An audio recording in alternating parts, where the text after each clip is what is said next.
Hello my dear students. Today's video is on the lesson 2.2, the souvenir of your text. The souvenir, translated from the story Bait by Lakshman Lundhe. A small introduction of the author. Lakshman was a Marathi novelist and a science fiction author, born on the 13th October 1944 and died on 6th August 2015. Some of his work are Dusra Einstein, Remote Control, etc. He has also written numerous commentaries on social affairs, short stories, plays, and TV episodes. What is a souvenir? A souvenir is a thing that is kept as a reminder of a person, place, or event. And another meaning is take as a memento or a token. Suppose you visit a place, if you're on a trip, on a holiday, and you get some memorable or some gifts from there. You get something for yourself, for your house as a display. So whenever you look at it, it will remind you of the trip that you had been on a couple of years earlier.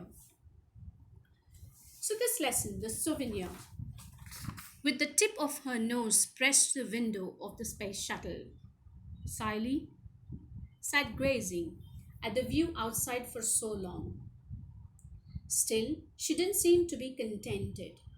She had read the description of this view several times before and had seen the scene on the video too. But this was different. Reading the description was one thing, watching the pictures and videos captured by the camera was another.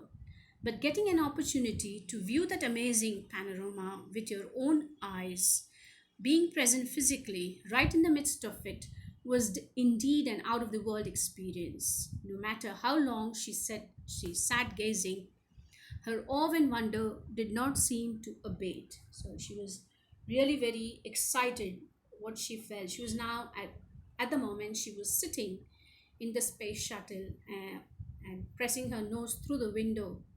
Pressed her nose to the window and of the space shuttle, and she was thinking, though she didn't seem to be very happy gazing outside, she was thinking that what a different experience it is.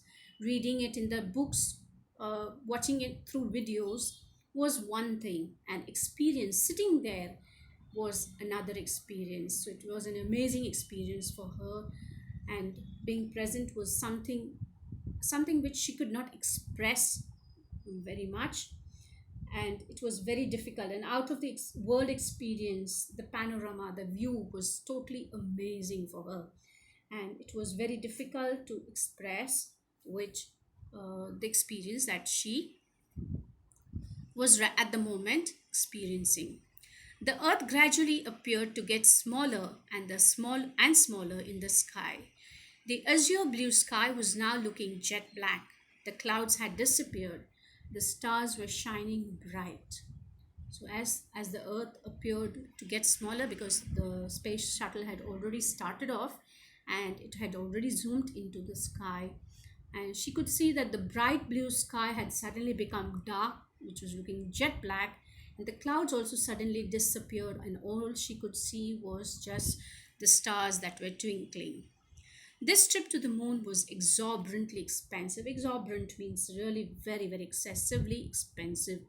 But her mother, she was really ready to send her on the trip. In our childhood, we could not even think of such long distance trips. The longest trip meant going to Europe. That was even only the richest could afford for such a trip. If you are getting this opportunity, make the most of it, said Mommy. Her mother was explaining, you're getting an opportunity to go to the moon, so please do go. Oh mommy, said Neha's Neha's grandmother was saying that in their childhood the longest trip for the school children used to be only up to Delhi or Kolkata. It seems so funny, isn't it? Said Siley, laughing. So actually she was really very excited and she was really very happy. She was in an elated mood. Remembering the incident made her laugh even now. Now the shuttle was getting closer and closer to the moon. Then it started orbiting the moon. In every 32 minutes, the shuttle completed one revolution around the moon. So they've already landed on the moon and it's trying to taxi itself around the moon slowly because the speed is so much, and so it takes a couple of minutes or some time for it to slow down and land and stop also. So it took around 32 minutes for one revolution, for one round around the moon. Light and darkness followed each other in quick succession. Means there was light, darkness as it revolved around the moon. So that's what it meant. The dome shaped settlements on the moon, which resembled the igloos of the Eskimos, were now visible. So now she could see the dome shaped igloos which were there, small igloos which were there as settlements. She could see them now very clearly. After some time, Siley's shuttle made a slow, measured, and safe landing on the moon. The door of the shuttle was opened, and the children were escorted through an airtight tunnel to the settlement at the Neil Armstrong base. So, from the space shuttle, directly they were taken to the base of the moon and through a very airtight tunnel so that they don't go out. The receptionist at the entrance to the base gave some instructions at the very outset. So, as soon as they entered the base station, they were given outright instructions, immediate instructions, so that they will be careful and listen to them. I welcome you all to the Neil Armstrong base. To make your stay on the moon pleasant and comfortable, I would like you to take certain precautions. Listen carefully to my instructions and please follow them during your stay. You know that the gravitational force of the moon is one-sixth that of the earth. In the human settlements on the moon, a gravitational force equivalent to that of the moon has been artificially maintained. But outside those settlements, the gravitational force of the moon is at work. You will be extremely careful. You will have to be extremely be careful when you roam around there. The second point to remember is related to shopping on the moon. You all must be interested in carrying souvenirs back home from the moon. Please buy the articles only from the shops which are inside the dome shaped settlements. There you will be assured of genuine articles. Do not buy anything from the unauthorized shops outside the settlement.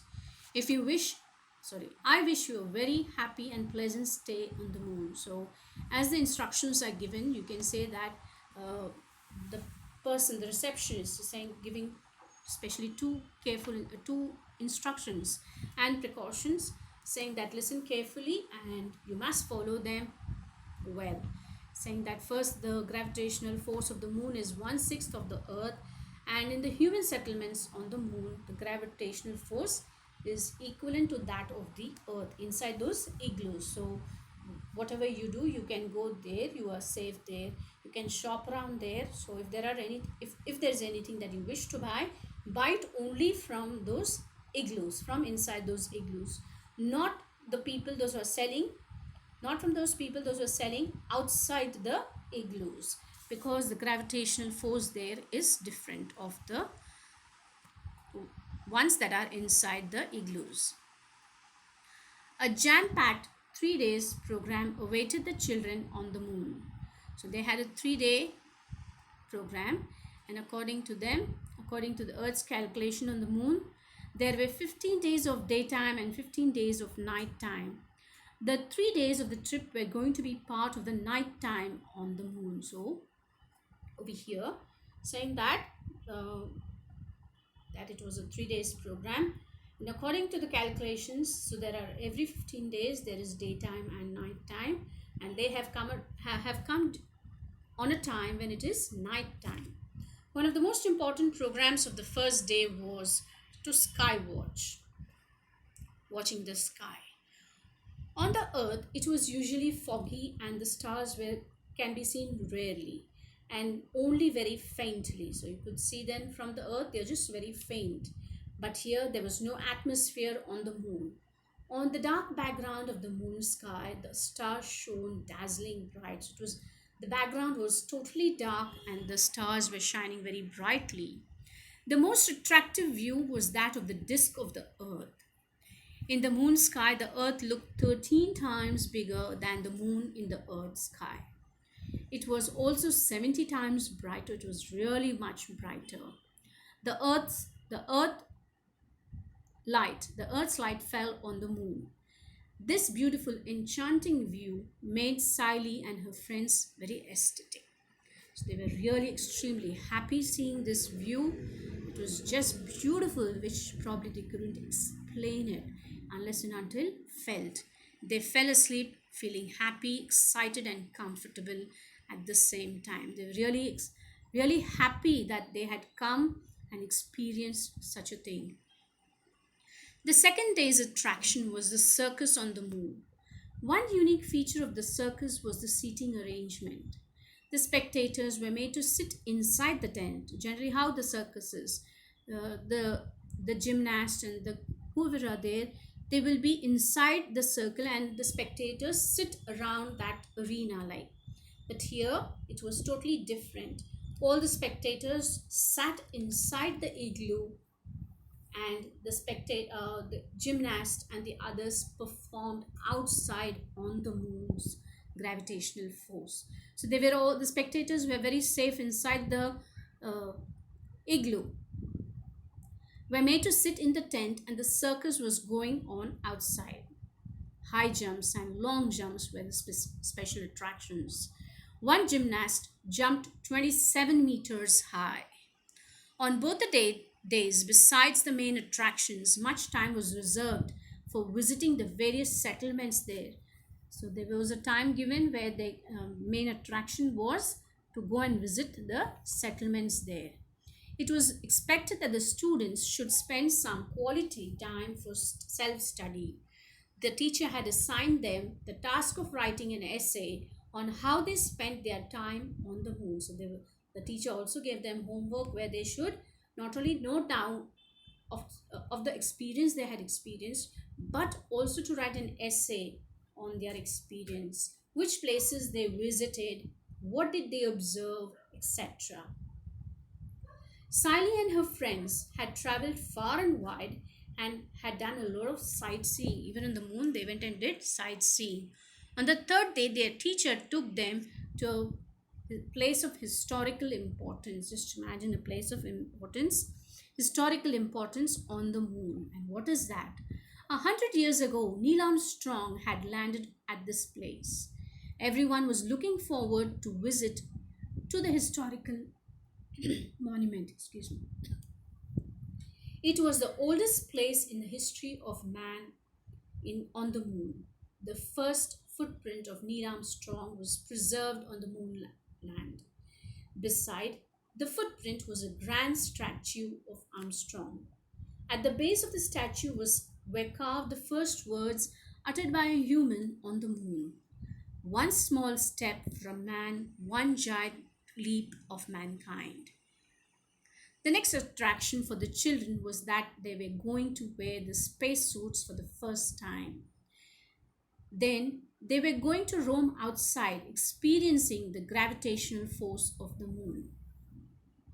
So, first, the next one was wearing their spacesuits and going out actually on the moon. Be careful when you walk, dear children.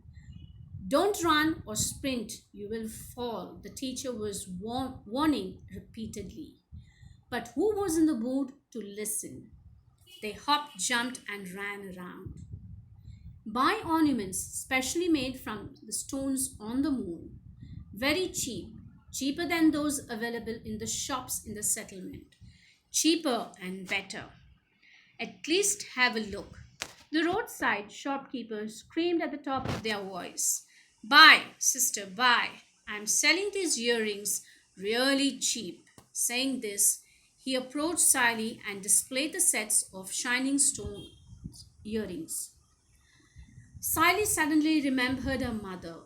Tomorrow they will start on their return journey.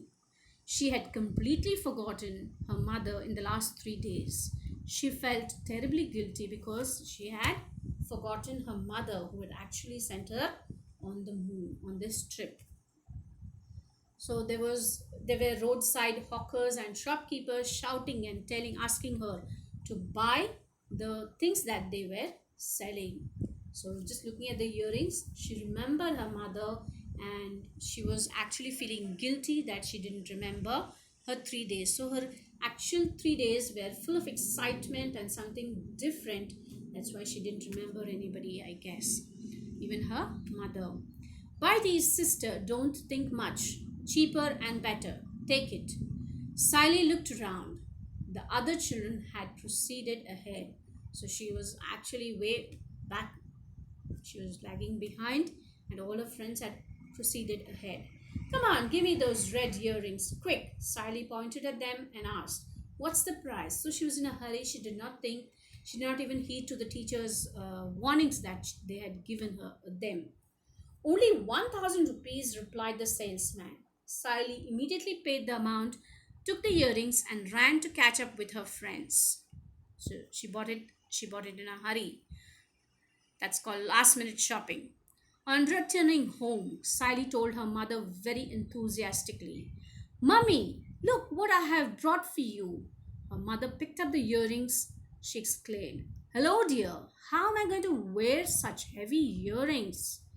Sally immediately realized her mistake. Sally had purchased the earrings in the field of the moon's gravity. That's when she realized that she did not listen to her teacher's warnings, which said that do not buy anything from outside or the shopkeepers who were sitting outside, but from inside the igloos. But she did not pay attention, and she had done some last minute shopping, but she realized this only when she reached the earth, and especially after she presented the earrings to her mother. Her mistake was she had to purchase it from inside, and the gravity of the in the field of the moon's gravity was different, and thus she realized her mistake. Thank you.